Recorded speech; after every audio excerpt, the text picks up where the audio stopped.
বিশেষ বক্তা স্বরাগ নিরাগ দ্বিবিধ পরিকীর্তিত।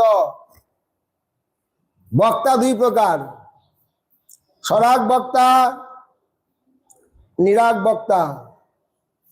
স্বরাগ লোলুপ কামী তদুক্তং হৃদি ন সংস্পৃশেত লোকনাশয় ভবতি। ইনি স্বরাগ বক্তা, অর্থ লোলুপ কামী,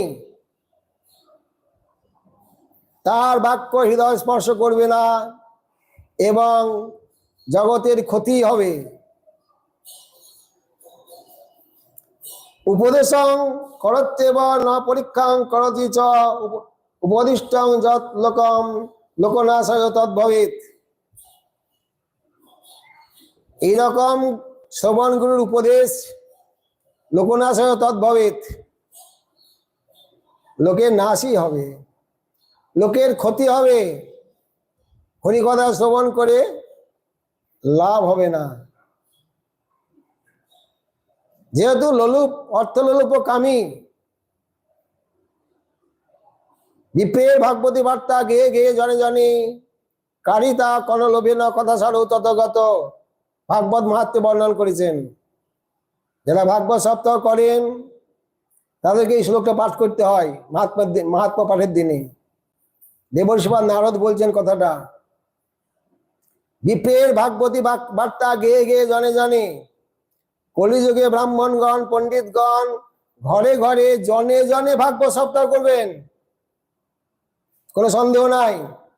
কারিতা কোন লোভে ন, অর্থের বিনিময় যদি হয়, সেখানে যদি অর্থকামী হন, পয়সার তার চাহিদা থাকে, কথা সারো ততগত। হরিকথা শ্রবণ করে যে প্রেম ভক্তি লাভ হতো সেটা হবে না। কি হবে তাহলে? কিসের জন্য করছেন? যিনি করছেন কর্তা প্রতিষ্ঠা হয়ে গেল। ওরে বাবরে, বিরাট করলো, 7 দিন ব্যাপী যা করলো রে ভাই।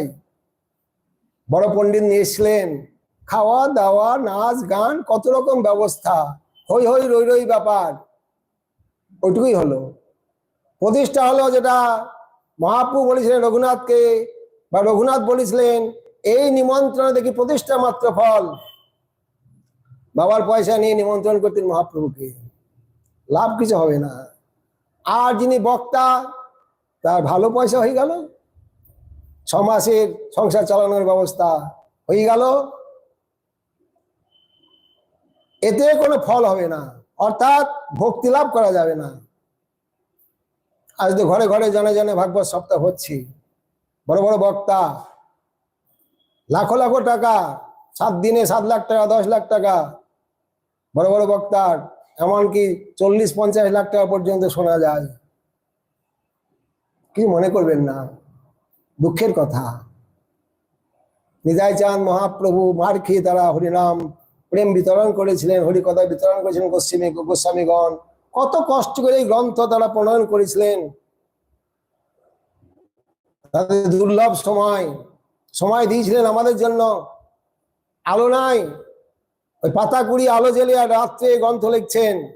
খাতা নাই, তালপাতা, কালি নাই, ওই হাড়ির কালি, কলম নাই সরকাটি, ছাপা কারখানা নাই, ওই পুঁথি, ওই সম্বল করেছিলেন। এত কষ্ট করে গ্রন্থ করেছিলেন। আমাদের দুর্ভাগ্য, সেটা আমরা এখন জীবিকার কাজে লাগাচ্ছি, অপব্যবহার করছি, দুঃখের বিষয়। কিঞ্চ কুলম শিলম অথাচারম অবিচার্য গুরুম গুরুম। নিরাগ বক্তা হবেন, নিষ্কিঞ্চন বক্তা হবেন, তাদের কুল শিলে দেখার কোনো দরকার নাই। দুঃখের বিষয়, নবদ্বীপে এখনো পর্যন্ত বহু মন্দিরে ব্রাহ্মণ ছাড়া অন্য কাউকে ব্যাসাসনে বসতে দেওয়া হয় না, দুঃখের বিষয়। কিন্তু এখানে বলছেন কুলং শিলাম অথম আচারম অবিচার্য গুরুম গুরুম। কুলশীল কোনো বিচার চলবে না। তিনি নিরাগ বক্তা, তিনি গুরু, তিনি গুরুই, শোভন গুরুই তিনি, তার মুখেই হরি কথা শুনতে হবে।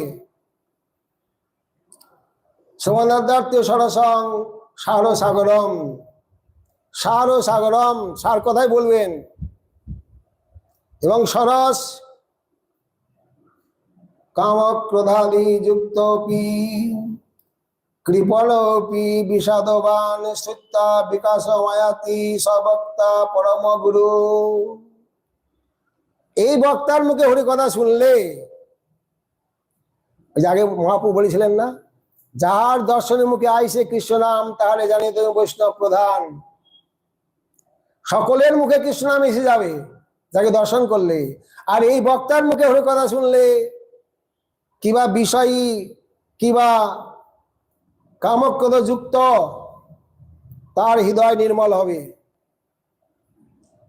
অপরাধীর কথা বাদ দিয়েছেন, অপরাধী ব্যক্তির একটু বিলম্ব হবে। সাধু মুখে কথা অমৃত শুনিয়া বিমলাচিত নাহি ভেল অপরাধ কারণ। শ্রোতার অপরাধ থাকলে এইরকম গুরুর মুখে হরি কথা শুনলেও সহজে অতি শীঘ্র কাজ হবে না, কাজ হচ্ছে বিলম্বে কাজ হবে। গতকাল বলেছিলাম, বলতে বাধ্য হয়েছিলাম, বিষয়াবিষ্ট চিত্তানাং বিষ্ণাবেশ সুদূরত, যারা ভজন করছেন বিষয় ভোগ করছেন তাদের 100 নম্বর প্রশ্নের উত্তর দিলে 10 নম্বর দেওয়া হবে বলেছিলাম আমি। কেন? মানে বিলম্বে ফল হবে। যদি বিষয় কুপথ্য করছেন, বিষয় ভোগ করছেন কুপথ্যটা, তাতে ভজনের ফল খুব কম পাওয়া যাবে। এখানেও সেরকম অপরাধ থাকলে বক্তা ঠিক আছেন, শ্রোতার যদি অপরাধ থাকে যথার্থ প্রেম ভক্তি লাভ করে তার বিলম্ব হবে একটু।